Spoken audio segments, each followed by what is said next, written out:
உங்கள் சத்யாவின் full moon sale up to 70% தள்ளுபடி. AC விலை 2ஆம் தேதி முதல் 15% வரை உயர்கின்றது. இப்போது ஏசி வாங்கி பணத்தை சேமியுங்கள். எடப்பாடி பழனிசாமி பாஜகவிடம் தங்களது கட்சியை அடகு வைத்து விட்டதாகவும், இம்சை அரசன் 23ஆம் புலிகேசி போல எடப்பாடி பழனிசாமி தன்னை ஒரு மங்குனி என்பதை நிரூபித்து வருவதாகவும் முதலமைச்சர் மு க ஸ்டாலின் கடுமையாக விமர்சித்துள்ளார்.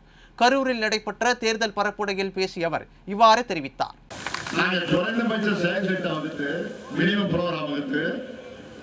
வாஜ்பாய் தலைமையிலான பாஜக அரசோட கடிவாளத்தை கலைஞர் கையில வச்சிருந்தார். ஆனா இப்போ அதிமுக மட்டுமல்ல, என்டிஏவில் இணைந்திருக்கக்கூடிய அத்தனை ஊழல் கட்சிகளோட குடுமி பிடியும் அமித்ஷா கிட்ட இருக்கு. நாங்க கூட்டணி வச்சப்போ தமிழ்நாட்டுக்கான வளர்ச்சி திட்டங்களை கொண்டு வந்தோம். ஆனா பழனிசாமி கூட்டணி வச்சு நீட்டின இடத்தெல்லாம் கையெழுத்து போட்டு தமிழ்நாட்டு உரிமைகளை அடகு வச்சுதான் வச்சோம். இந்த லட்சணத்துல ஊருக்கே தெரிஞ்ச நியூஸ அந்த போட்டோவை கொண்டு வந்து இம்சை அரசன் 23ஆம் புலிகேசி படத்துல சொல்ற மாதிரி மணிக்கு ஒரு முறை தான் ஒரு மங்கினி என்பதை நிரூபிச்சுட்டு இருக்கிறார்.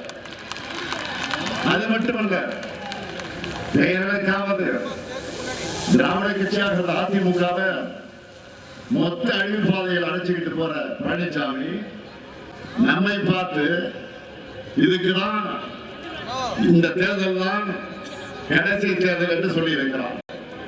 வழக்கமாக அமாவாசையை பார்த்து ஆளும் சொல்ற பழனிசாமி இந்த முறை தவறான இடத்தை சொல்லி இருக்கிறார்.